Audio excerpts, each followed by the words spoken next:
Imagine being pulled over by a cop who instantly assumes the worst about you, only for that same cop to discover you're not just an ordinary citizen, but the top law graduate in the entire state, working on a case that could bring his entire town to its knees. This isn't just a story of judgment gone wrong. It's about secrets, betrayal, and a small-town scandal that will leave you questioning everything. Stay tuned, because what happens next will blow your mind. Officer Jake Reynolds adjusted his hat and leaned back in his squad car, parked on the corner of Main Street in Willow Creek. The small town was particularly still that autumn afternoon, the kind of quiet that made the rustle of leaves on the pavement sound deafening. Jake liked the quiet. He'd spent 15 years on the force, and in a town like this, excitement usually meant helping a stray cat down from a tree or settling an argument between two neighbors. But his job wasn't about excitement. It was about keeping things peaceful. That peace was why Rachel Carter caught his attention almost immediately. Jake had noticed her 2 weeks ago when she first arrived in town. Willow Creek was the kind of place where everyone knew everyone, and strangers didn't stay strangers for long. But Rachel was different. She didn't seem interested in mingling with the locals. She spent her days buried in books at the library or tucked into the corner booth of the diner, always alone, always focused. Jake prided himself on reading people. It was practically his superpower. And Rachel. She didn't fit into any box he could define. She was young, no older than 22, with dark curls that framed her face and a serious look in her eyes. She didn't dress flashy or talk loudly, but there was something about her that felt off. Jake couldn't explain it, but his gut told him there was more to her than met the eye. On that particular afternoon, Jake decided to head into the diner for his usual cup of coffee. As he walked through the door, the familiar jingle of the bell overhead greeted him, along with the warm aroma of fresh pie. Marge, the diner's owner and unofficial town gossip, stood behind the counter. "Afternoon, Jake," Marge said with a smile. "Marge," Jake replied, nodding. His eyes flicked to the corner booth, where Rachel sat with a stack of papers spread out in front of her. She didn't look up, even as the bell announced his arrival. Marge noticed his gaze and smirked. "You've been watching that girl since she got here. She stands out," Jake said, taking a seat at the counter. "Everyone stands out to you, Jake," Marge teased. "You think anyone who isn't born and raised here must be up to something." Jake chuckled, but didn't deny it. "Who is she, anyway?" Marge leaned on the counter, lowering her voice. "Rachel Carter. Says she's here studying for the bar exam. Can you believe that? A law student in Willow Creek. Not exactly what we're known for." Jake raised an eyebrow. "Law student? Doesn't look the type." Marge laughed. "And what does a law student look like, Jake? A suit and tie?" Jake shrugged, sipping his coffee. "Just seems strange, that's all. Why here?" "She said she wanted somewhere quiet," Marge replied. "And you've got to admit, this place fits the bill." Jake couldn't argue with that, but something still didn't sit right with him. He glanced at Rachel again, watching as she scribbled notes furiously into a notebook. "I don't trust her," Jake said finally. Marge rolled her eyes. "You don't trust anyone, Jake. Let the girl be. She's harmless." Jake wasn't so sure. A week later, Jake spotted Rachel leaving the library just after sunset. Her arms were full of books, and she moved quickly, her head down as if trying to avoid attention. Jake watched from his car, his curiosity piqued. He decided to follow her. Keeping a careful distance, Jake trailed Rachel's beat-up sedan as she drove out of town and pulled into the parking lot of the Willow Creek Motel. The motel wasn't exactly known for its luxury. It was a rundown place that catered to drifters and anyone else who couldn't afford better. Jake parked a few spots away and watched as Rachel climbed out of her car, her books balanced precariously in her arms. She fumbled with her keys before disappearing into one of the rooms. "Strange," Jake muttered to himself. What kind of law student stayed in a place like that? Over the next few days, Jake couldn't stop thinking about Rachel. He began to notice her more and more, at the diner, the library, even at the grocery store. She always seemed nervous, like she was carrying a weight no one else could see. One afternoon, Jake decided to confront her. He waited outside the diner until she arrived, her usual stack of books in tow. As she walked past him, he cleared his throat. Rachel, right? She stopped, startled. Yes? Jake extended his hand. Officer Jake Reynolds. Just wanted to introduce myself. Rachel hesitated before shaking his hand. Nice to meet you, officer. You've been in town a while now, Jake said, his tone casual. Mind if I ask what brings you here? Rachel shifted her books, her expression guarded. I'm studying for the bar exam. I needed somewhere quiet to focus. Jake nodded slowly. Willow Creek's definitely quiet, but most people don't come here unless they have a reason. Rachel met his gaze, her eyes steady. Is there a problem, officer? Jake was taken aback by her confidence. No problem, just curious. Well, I appreciate your concern, Rachel said, her voice calm but firm. But I'm just here to study, that's all. Before Jake could say anything else, Marge called out from inside the diner. Jake, leave the poor girl alone. Rachel gave him a faint smile before walking past him and into the diner. Jake watched her go, feeling a mix of frustration and admiration. She didn't seem like someone with anything to hide, but his instincts told him there was more to her story. Later that evening, Jake sat in his squad car, staring at Rachel's motel room from across the street. He knew he was overstepping, but he couldn't help himself. Something about her didn't add up. As he sat there, he thought about the stories he'd heard over the years. Runaways, con artists, people looking for a fresh start in ASE, Mall Town. Rachel didn't seem like a criminal, but she didn't fit the mold of an ordinary law student either. Just as Jake was about to leave, the door to Rachel's room opened. She stepped outside, her arms wrapped around herself against the chilly night air. She didn't see him, and for a moment Jake considered approaching her. But then she turned and went back inside, leaving him alone with his doubts. By the end of the week, Jake had learned one thing about Rachel. She was a mystery he couldn't solve. She didn't break any laws, didn't cause any trouble, and didn't seem interested in getting to know anyone in town. And yet, Jake couldn't shake the feeling that there was more to her story, a story he was determined to uncover. As he drove home that night, Jake made a promise to himself. He would find out who Rachel Carter really was, no matter what it took. Jake's curiosity about Rachel grew into a quiet obsession. He wasn't proud of it, but something about her didn't sit right with him. The calm demeanor, the calculated responses, the way she avoided any real interaction with the town, it all pointed to someone hiding something. But what could a law student have to hide? Jake spent the next few days digging through the town's limited resources. He asked Marge subtle questions when he stopped by the diner, but she just waved him off. Let it go, Jake, she said one morning, sliding a steaming cup of coffee across the counter. The girl's just trying to get through her studies. Not everyone's out to cause trouble, you know. Jake nodded absently, but he couldn't let it go. He even went as far as running a background check on her. Rachel Carter, 23 years old, no criminal record, a graduate of a small college in the Midwest. She wasn't on any watch lists or tied to any suspicious activity. On paper, she was clean. But Jake knew better than to trust paper.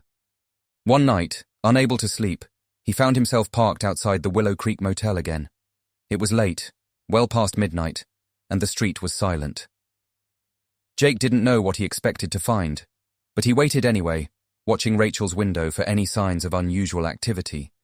Just as he was about to call it a night, the curtains in Rachel's room twitched. Jake leaned forward, his breath fogging the windshield. A moment later, the door opened, and Rachel stepped out into the cold night air, clutching a leather briefcase to her chest. Jake's heart raced as he watched her glance around nervously before hurrying to her car. She placed the briefcase on the passenger seat, got in, and drove off.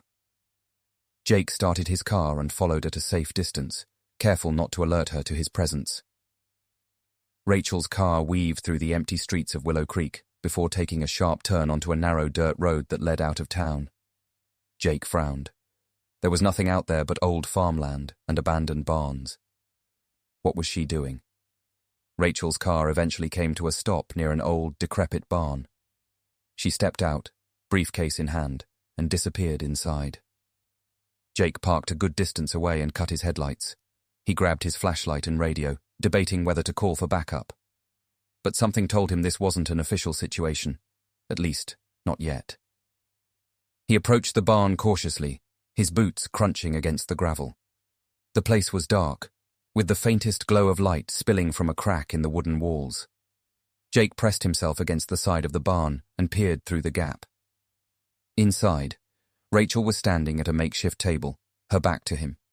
The briefcase was open, its contents spread out across the table.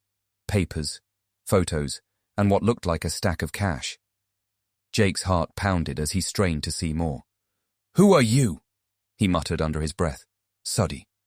Denley. Rachel froze. Jake held his breath, wondering if she'd heard him. She turned her head slightly, her sharp eyes scanning the barn as if sensing she wasn't alone. Jake ducked out of sight, his pulse hammering in his ears. He waited a moment before peeking through the crack again. Rachel had returned to her work, her hands moving quickly as she sorted through the documents. Jake couldn't make sense of what he was seeing, but one thing was clear. Rachel wasn't just a law student. The next morning, Jake couldn't shake what he'd seen. He replayed the scene in his head over and over, trying to piece together the mystery. The briefcase, the cash, the papers. It didn't add up. He needed answers. That afternoon, he decided to confront Rachel directly. She was at the diner again, sitting in her usual corner booth with her books spread out in front of her. Jake walked over and slid into the seat across from her, catching her off guard.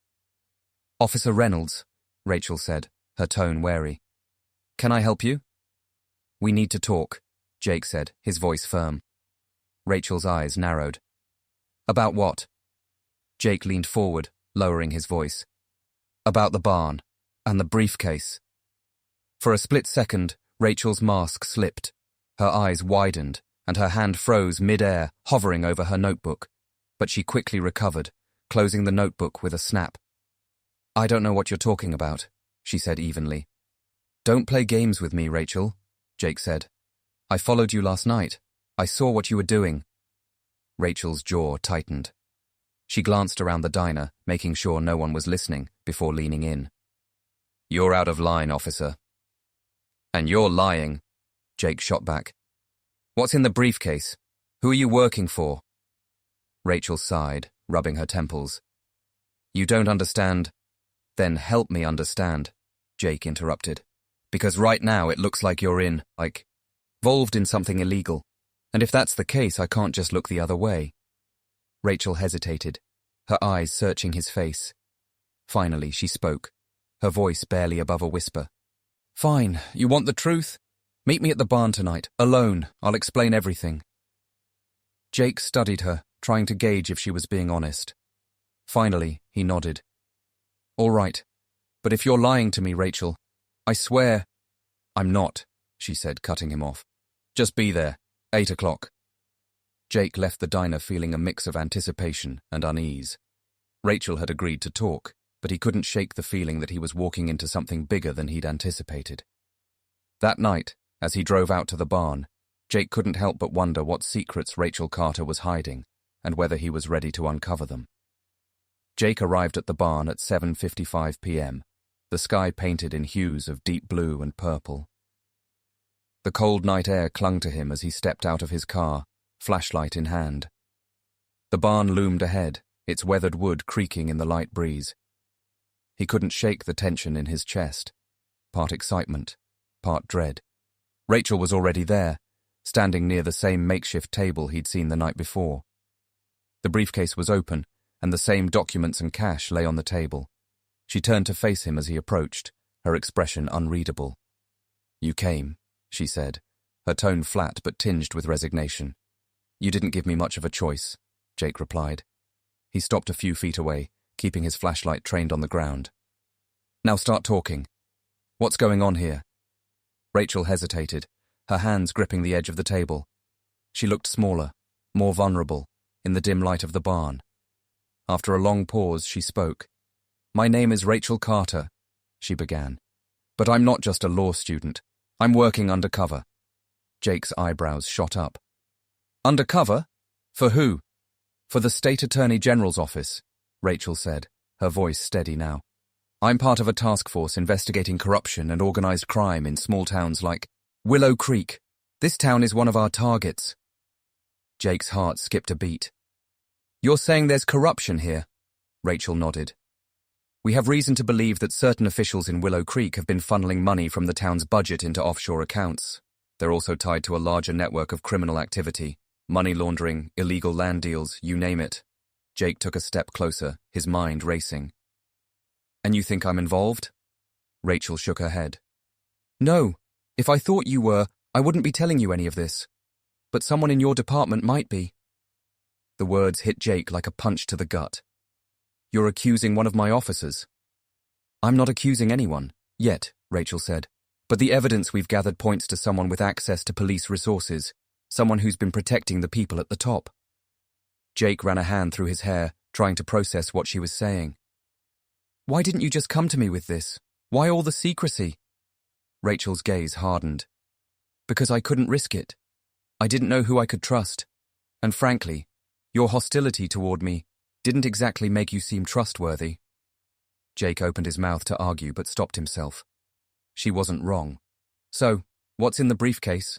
He asked, nodding toward the table. Evidence, Rachel said. Bank statements, property deeds, fake invoices. It's enough to blow this whole thing wide open, but only if we handle it the right way. Jake frowned. And what's the right way? Rachel hesitated, then reached into the briefcase and pulled out a folder. She handed it to Jake. This is everything we have on the suspects so far. I need you to help me confirm some of it, quietly. If we go public with this too soon, they'll cover their tracks, and we'll lose everything. Jake opened the folder and flipped through the documents. Names, numbers, dates. It was overwhelming. Nung, but it painted a clear picture of corruption at the highest levels of Willow Creek's leadership. Who else knows about this? Jake asked.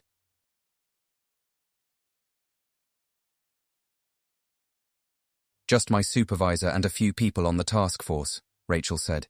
We've been operating in complete secrecy. Jake nodded, closing the folder. All right, I'll help you, but you need to promise me one thing. What's that? If anyone in my department is involved, you let me deal with them, Jake said, his voice firm. I won't let this town go down without a fight. Rachel studied him for a moment, then extended her hand. Deal. They shook on it, and for the first time, Jake felt like he was finally starting to understand Rachel Carter. The next few weeks were a blur of late-night meetings, covert investigations, and mounting tension. Jake and Rachel worked together to verify the evidence, uncovering even more damning information about the town's leadership. The deeper they dug, the clearer it became that the corruption ran deeper than they'd imagined. The town's mayor, a respected figure with decades of public service, was at the center of it all. He'd been embezzling funds, laundering money, and using his position to silence anyone who got too close to the truth. But the most shocking revelation came when they discovered a name Jake knew all too well, Deputy Chief Harris, his mentor and friend. Jake felt like the ground had been ripped out from under him. Harris had been like a father to him, guiding him through his early years on the force. The thought of him being involved in something so heinous was almost too much to bear. Are you sure about this? Jake asked Rachel one night as they reviewed the evidence in her motel room. I triple-checked everything, Rachel said. I'm sorry, Jake. I know this isn't easy for you. Jake nodded, his jaw clenched. No, it's not. But it's the truth, and we have to act on it. Together, they devised a plan to confront Harris and the mayor. It would take careful coordination and a bit of luck, but if everything went right, they could bring the whole operation crashing down. The day of the confrontation arrived, and Jake felt like his heart was going to pound out of his chest. Rachel had arranged for backup from the state attorney general's office, but it was up to Jake to lure Harris and the mayor into a trap. They met at a secluded location on the outskirts of town, under the pretense of a private meeting to discuss sensitive matters. Harris and the mayor arrived, both looking smug and confident. What's this about, Jake? Harris asked, his tone light but laced with suspicion. It's about the truth, Jake said, his voice steady, and about justice. Before they could respond, Rachel stepped out of the shadows, flanked by 2 state agents. Gentlemen, she said, holding up a badge. You're under arrest for corruption, embezzlement, and conspiracy to commit fraud. The color drained from their faces as the agents moved in, cuffing them and reading them their rights. Jake watched in silence, his emotions a whirlwind of anger, betrayal, and relief. As the suspects were loaded into the waiting vehicles, Rachel turned to Jake. "You did the right thing," she said. Jake nodded, though it didn't feel like a victory. Not yet. Months later, the town of Willow Creek began to heal. The corruption scandal rocked the community, but it also brought about much-needed change. Rachel left town shortly after the arrests, her job done. Jake never saw her again, but he thought about her often. She'd taught him a valuable lesson, that sometimes the people we trust the most are the ones who betray us, and that justice is worth fighting for, no matter the cost. And for Jake, that fight would never end.